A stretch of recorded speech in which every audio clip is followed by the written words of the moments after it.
வணக்கம். மீனாஸ் கிச்சனுக்கு உங்களை அன்புடன் வரவேற்கிறேன்.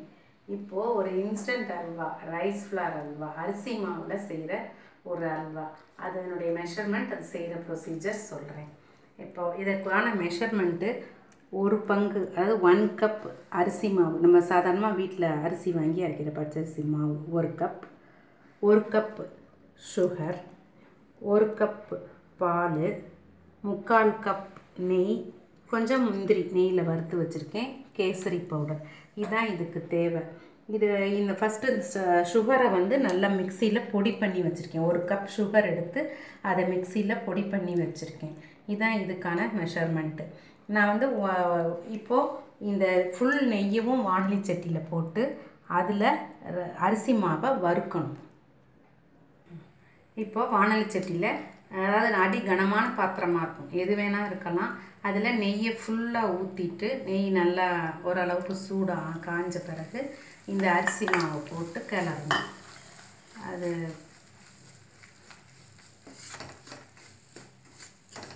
நான் சொன்ன அதே ரேஷியோ தான். 1 கப் அரிசி மாவு, 1 கப் சர்க்கரை, 1 கப் பால், 3/4 கப் நெய். அந்த 3/4 கப் நெய்யும் போட்டு இப்போ அரிசி மாவை நான் வறுத்துட்ருக்கேன்.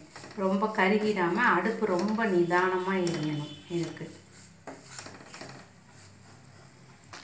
இப்போது நெய்யில் நான் அரிசியை போட்டேன் இல்லையா, அந்த அரிசி மாவு நெய்யெல்லாம் முதல்ல உறிஞ்சிட்டு வறுபட ஆரம்பிக்கும். அப்புறம் நெய் வெளிவிடும், இந்த மாதிரி ஆகும், வாசமும் வரும், மாவும் கொஞ்சம் கலர் சேஞ்ச் ஆகும். இதான் மாவு வறுபட்ட பக்கம்.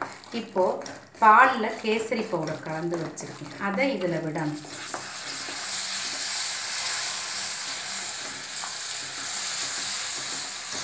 நம்ம முழு நெய்யவும் ஊற்றிடணும், அப்போ தான் இது கொஞ்சம் கட்டி தட்டாமல் வரும். இப்போ பாலை ஊற்றுன உடனேயே இப்படி சுருண்டுருச்சு பாருங்கள். இப்போது இந்த பொடிச்ச சர்க்கரையை போடணும்.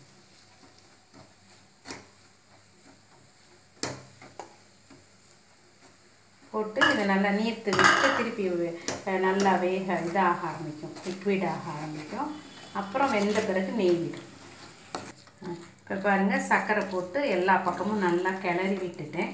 கொஞ்சம் லிக்விட் ஆகிட்டு மறுபடியும் கெட்டி ஆகுது. அப்போ நெய் வெளியில் வருது பாருங்கள். நம்ம விட்ட நெய்யெல்லாம் வெளியில் ஊசாகி வெளியில் வருது. இதோ இந்த பக்கம் நெய்யெல்லாம் உங்களுக்கு நல்லா தெரியும்.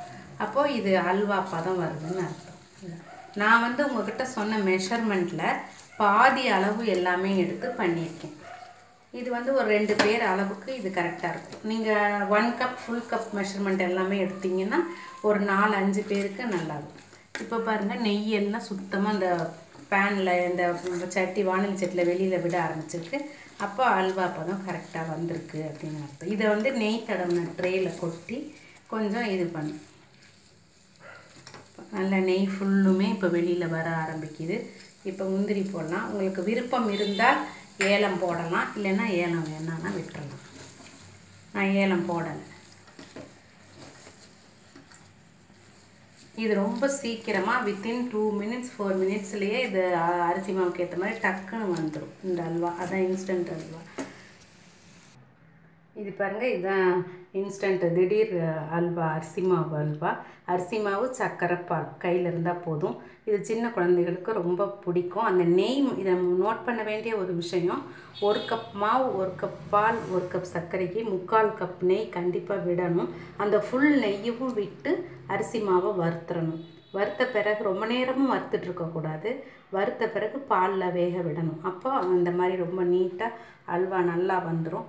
இதே மாதிரி தான் கோதுமை அல்வா, இன்ஸ்டன்ட் கோதுமை அல்வாவும் கோதுமை மாவில் செய்யலாம். அதுக்கு பாலுக்கு பதிலாக வெறும் தண்ணி விட்டே பண்ணிடலாம். இந்த இன்ஸ்டன்ட் அல்வாவை செஞ்சு சின்ன குழந்தைங்களுக்கு கொடுங்க, ரொம்ப விரும்பி சாப்பிடுவாங்க. பிடிச்சா லைக் பண்ணுங்கள், மறக்காமல் சப்ஸ்கிரைப் பண்ணி பாருங்கள், கமெண்ட்ஸ் கொடுங்க. நன்றி, வணக்கம்.